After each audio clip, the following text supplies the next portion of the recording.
여러분 안녕하십니까. 누리PD입니다. 자, 부정선거가요, 그야말로 거대 이슈로 지금 부상해 있습니다. 대통령이 계엄을 선포하기 이전과 이후가 확연히 다르다라고 볼 수 있어요. 이 이슈된 정도를 보게 되면은 대통령이 계엄 선포 이전에는 그 이슈와 지수가요, 산에 이제 올라갈 때 능선을 몇 분 능선을 간다 이렇게 말하지 않습니까? 제가 볼 때는 2, 3분밖에 안 돼요. 그전에는. 우리끼리 그냥 그 안에서만 이야기가 되는 정도였었어요. 그리고 업무설이라고, 업무론이라고요. 업무 아니지만 업무론 안에 갇혀 있었죠. 그러니까 거기서 헤어나지를 못했습니다. 그들만의 목소리처럼 되어버렸었죠. 근데 이게 이제 대통령이 이제 부정선거를 거대 이슈로 끌어올린 겁니다. 지금은 제가 볼 때 한 7부 능선 정도까지 오지 않았나. 이거 해결하려면 그래도 한 8, 9부 정도는 가야 될 겁니다. 조금 더 가야 돼요. 아직은 가야 될 길이 있다. 그러나 분명히 이제 가장 중요한 세대인 2030들이 대거 지금 이 부정선거 여기에 이제 전쟁에 지금 뛰어들었습니다. 이들이야말로 그야말로 천군만마인데요. 자, 그 와중에 일이 되려고 하니까 대한민국에서 가장 유명한 일타 강사 전한길 강사가요, 이 전선에 뛰어들었습니다. 놀랍게도 센세이션한 그런 어떤 상황을 만들고 있는데요. 소위 이제 빅스피커 그럽니다만, 제가 볼 때 이 김한길을 능가할 만한 현 시점에서 빅스피커는 쉽지 않습니다. 정치인 그 누구보다도 영향력이 커요. 그동안 중립적 인물로 이제 보였기 때문에 더 위력적입니다. 이것 때문에 선관위도 난리 났고 민주당도 난리 났고 막 저쪽 좌파 진영이 패닉한 상황이네요. 보니까. 그래서 전한길을 죽이려고 좌표 찍어놓고 그 특유의 그 이짐에 가하는 거 있죠. 신상 털기 뭐 혹은 전한길 죽이기를 지금 하고 있는 것 같습니다. 그리고 고소 고발도 막 들어가요. 보니까. 그런데 전한길 강사가 생각외로 뭐 기대도 그래 했습니다만 사실은 엄청난 전투력을 갖고 있는 것 같습니다. 올 테면 와! 들어와! 이런 식이야. 해보라는 얘기지. 그래서 전한길 강사 같은 사람은 안 건드리는 게 나을 텐데 왜 그런가 하면요, 이분은 자기 방어력이 엄청나게 큰 사람이야. 영향력도 큰 데다가 자기를 지지하는 사람이 많이 있고요. 그리고 무엇보다도 대항할 수 있는 힘이 많아요. 일단 많은 돈을 벌었잖아요. 돈이 많다라고 하는 것은 엄청난 힘입니다. 이거. 법적 투쟁을 하더라도 돈에서 꿀리지 않는다라고 하는 것은 그들로서도 감당하기 힘든 그런 조건이 됩니다. 그래서 전한길 강사 같은 사람은 차라리 내버려 두는 게 그들로서는 나을 텐데 긁어부스럼이라고요. 괜히 건드렸다가 오히려 저들이 그냥 오히려 피박 뒤집어 쓰게 됐어. 그야말로 전한길 현상이다. 저는 그렇게 보는데요. 자, 계엄옹호 전한길, 난 노사모 출신이다. 이번에 처음으로 밝혔다 그러죠. 노사모 출신이다. 노무현 대통령을 그렇게 존경했다 그러는데요. 노무현 재단에서 법적 대응한다고 합니다. 그게 왜 법적 대응의 이유가 됩니까? 웃기잖아요. 나도 노사모 출신이다라는 게 그게 문제가 됩니까? 나는 박사모 출신이다? 그게 문제가 돼요? 그런 말 했다고 그걸 고발하고 고소한다라는 게 말이 됩니까? 노사모면 그러면 이 부정선거 이슈에 대해서 언급하면 안 되는 거예요? 그러니까 이거 자체가 말이죠. 그동안 소위 민주화 세력이라고 하는 저들이 얼마나 거대한 윗선 속에 들어가 있었는지 아시겠죠? 내로남불이라니까, 윗선이라니까요. 누리PD가 자주 이야기합니다. 우리나라 민주화 세력은 민주주의를 신봉하는 세력들이 아니고 거대한 위선 세력들이다. 날조 조작 왜곡이라고 하는 그런 프레임 속에 갇혀 있는 우물한 개구리들이다. 원래 이 좌파 쪽은요, 이 글로벌한 그런 시각이 없어요. 국내 이슈만 그냥 들여다보고 그냥 거기서 찢고 뽑고 하는 그 세력들이죠. 그러다 보니까 이 시야가 좁고 굉장히 문제가 많습니다. 자신들은 민주화 세력이라고 믿고 있지만 정작 거기 가보세요. 그 민주주의가 있는지. 철저하게 계급이잖아요. 계급. 그들이 신봉하는 중국, 북한 이런 나라들 한번 가보세요. 거기에 민주주의가 있습니까? 자유가 있습니까? 아주 있더라도 아주 극히 제한된 자유만 있잖아요. 그런 걸 원하는 겁니까, 그들이? 근데 그들이 반대하는 국민의힘으로 대표되는 이 정권, 이 세력들 한번 보세요. 여긴 진짜 자유가 있잖아요, 여기는. 그들이 계속해서 악당이라고 욕을 하지만 사실 까놓고 보니까 악당 짓은 그들이 더 많이 했네. 아무튼 그런 등등입니다. 노무현도 그래서 너무도 과대평가되고 있는 겁니다. 역대 대통령 인기평가에서 노무현이 1위 한다라는 게 여러분 이해가 되십니까? 그러니까 그거 자체가 쇠뇌 혹은 감성적 어떤 그런 그 선동에 의해 가지고 사람들이 편향된 취사입니다. 편향된 어떤 선택이다 이렇게 볼 수가 있어요. 그거 자체가 제가 뭐 잘못됐다라고 말하기는 좀 그렇지만 오도된 거죠. 오도. 그래서 나중에 가보면 알겠습니다만 노무현은 역사 속에 시간이 많이 흘러가면 묻힐 겁니다. 원오브 댐에 그냥 불과해요. 사실은. 뭐 업적이 뭐가 있습니까 솔직히. 불쌍하다. 안 됐다. 인간적이다. 소탈하다. 이런 걸로 그렇게 큰 지지율을 만든다라는 것은 그거 말이 안 되는 거예요. 세계 그 어떤 나라 가도 그런 대통령이 그런 정치인이 그렇게 인기가 있고 지지율이 높다라는 것은 어불성설입니다. 그 자체가 우리나라가 지금 거대한 위성과 왜곡의 구조 위에 올라와 있는 거죠 지금. 그러니까 지금 노무현을 가장 그 존경하고 따르고 지지하는 세대가 바로 4050이거든요. 이들이 제가 볼 때는 가장 문제입니다. 세대로 보면은 거기 한 70%가 딱 그런 세력들이거든요. 그런 어떤 정서를 갖고 있어요. 그리고 그게 철저하게 거짓 위에 써 있는 모래탑이죠. 모래탑. 모래성이죠. 제가 전에도 그런 말 했습니다만 노무현은 박정희 대통령의 부분 집합이에요. 박정희 대통령이라고 하는 거대한 어떤 원안에 노무현이라고 하는 작은 원도 하나 있는 겁니다. 거기. 그런 정도에 불과합니다. 사실은. 그런데도 너무도 이렇게 노무현을 거인처럼 만들어 놨잖아요. 무슨 거인입니까? 노무현이 솔직히 뭘 했다는 겁니까? 라고 물어보면은 그 사람들도 제대로 이야기 못해요. 뭐 한미 FTA 어쩌고 저쩌고 뭐 이야기하는데 가소롭습니다. 한마디로. 자 어쨌거나 노무현을 좋아하는 사람들 너무도 많습니다. 솔직히 말해서. 그런데 그것이 이번에 윤 대통령의 계엄으로 인해서요. 그것까지도 어느 정도 영향을 줄 것 같아요. 얼마나 그들이 윗선적인 세력들인지가 지금 드러나는 거죠. 지금 김대중 세력보다도 더 문제가 노무현 세력입니다. 이게 더 문제예요. 자, 뭐 이제 이야기하고자 한 건 아니었는데요.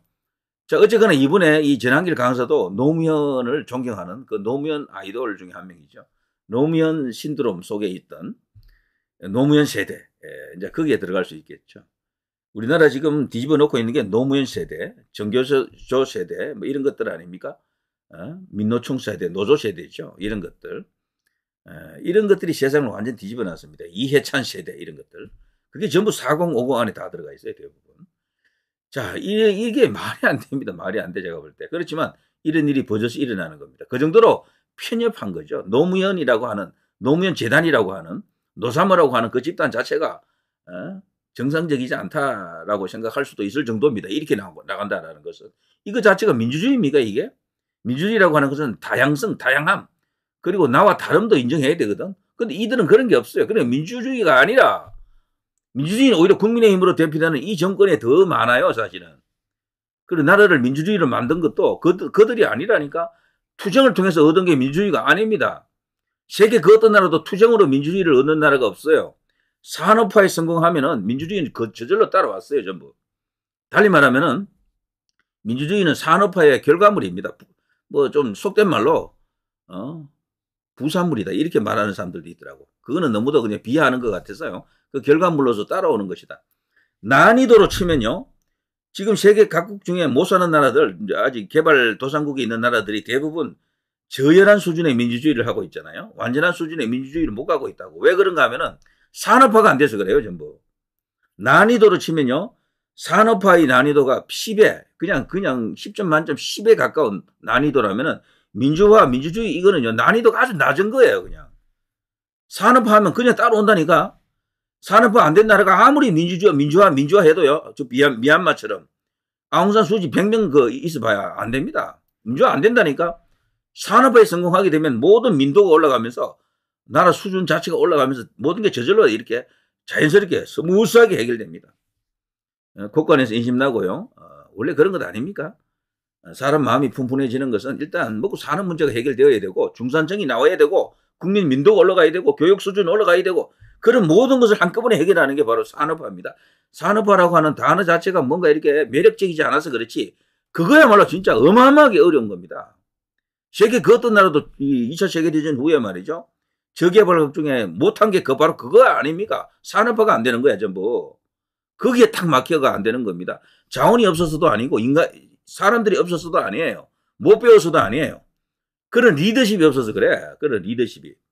대한민국에 누가 있었습니까? 박정희 전두환으로 이어지는 이 시기에 다 해버렸어요, 전부 다. 그만하겠습니다. 이런 이야기 자꾸 하니까 또 뭐 그걸 이해하는 사람도 이해하는데 이제 그렇지 않은 사람들도 있더라고요. 자, 이 전환길 효과가 지금 터졌다. 그래서 저는 전환길 현상이라고 하는데요. 이분도 이번에 커밍아웃을 했는데 이왕 한 김에 말이죠. 더 오른쪽으로 와야 돼요. 오른쪽이라기보다는 더 진짜로 와야 돼. 노무현은 거기 사실은 거기에 머물게 되면은 일종의 가식의 상태입니다. 위선의 상태라니까. 거기서 진짜 벽으로 와야 됩니다. 어디까지 와야 되느냐? 박정희 대통령까지 와야 돼요. 그래야 대한민국에서 올바른 정체성을 갖는 국가관 뭐 이런 것들이 확립이 된다라고 볼 수가 있어요. 자, 전환길 강사님 망상하지 말고 개표장에 와보세요. 덜 끓는 선관위. 야, 선관위 참 끝까지 이러고 있는 겁니다.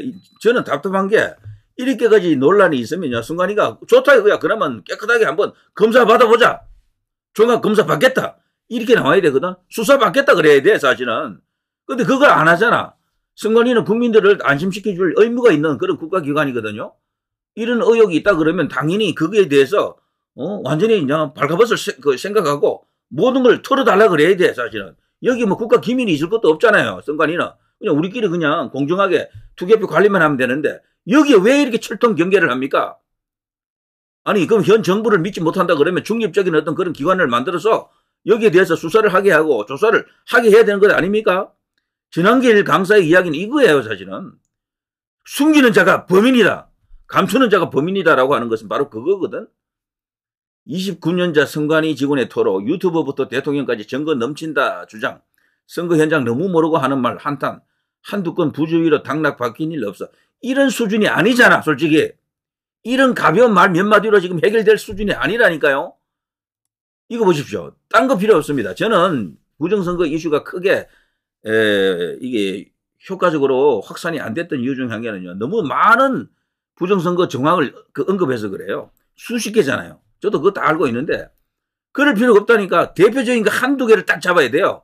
그중에서도 가장 중요한 게 이겁니다. 형상기억용지. 빳빳한 종이 여기에 올인해서 있어야 돼. 이거 나중에 크게 부각시켰죠. 계속해서 사전투표와 본투표 그 비율이 다르다. 그게 이제 있을 수 없는 현상이다. 벼락 맞은 사람이 또 벼락 맞는 수준의 그 확률이다. 이런 이야기는 힘들어요. 그걸로는 사람들 설득을 못 시킵니다. 즉각적으로 바로 직관적으로 이해되는 걸 해야 돼. 논리적으로 이렇게 이해하는 것들은 안 됩니다. 그거는 잘 안 먹혀요 원래. 이것뿐입니다. 제가 볼 때는. 이걸 갖고 처음부터 싸움을 걸었어야 돼요. 처음부터.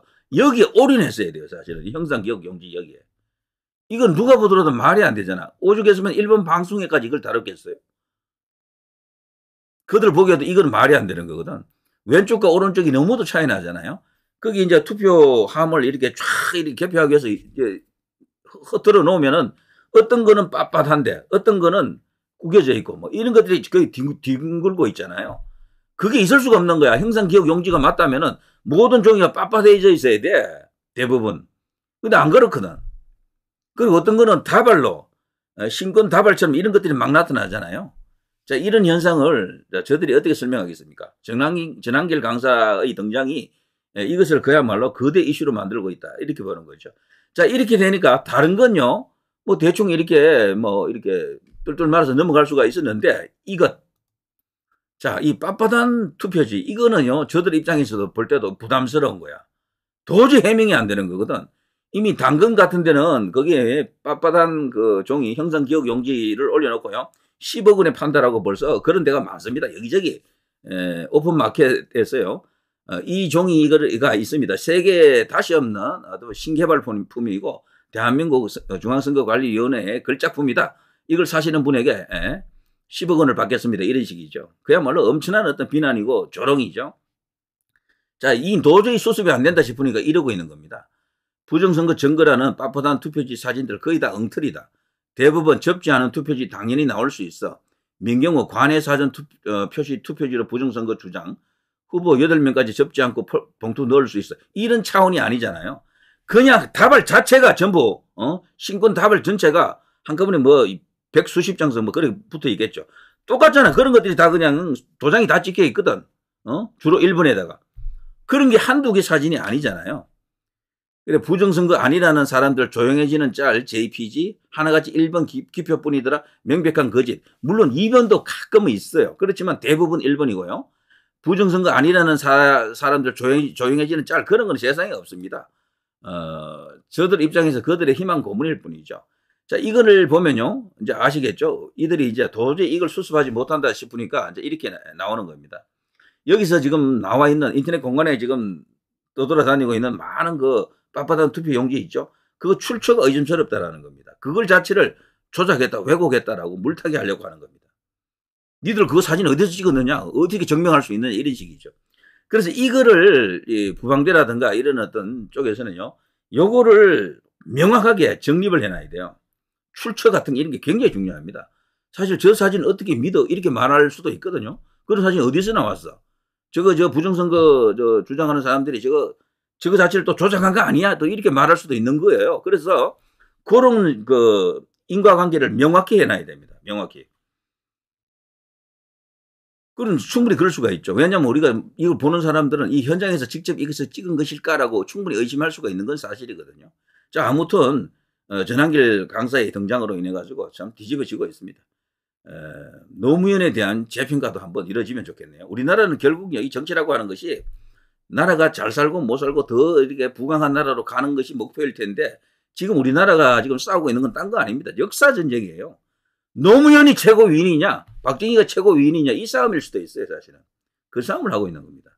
그런데 그게 저는 시간이 가면 결국 결판 난다고 봅니다. 이 나라가 공산주의가 되지 않는 한 공산주의 되면 김일성이 최고겠죠. 아니면 중국식 사회주의를 하게 되면은 모택동이나 시진핑이 최고가 되겠지. 이제 그런 나라가 아니라고 본다면은 대한민국 자유민주주의 체제가 그대로 유지되고 한미일 삼각 체제가 계속해서 우리의 가장 든든한 그런 어떤 전략 파트너로서 존재한다 그러면요. 뭐 명백하게 답은 나와 있습니다. 자유우파 애국 보수 진영이 이제 이렇게 지지하는 세력이 정치의 중심을 이룰 겁니다. 기둥이 될 겁니다.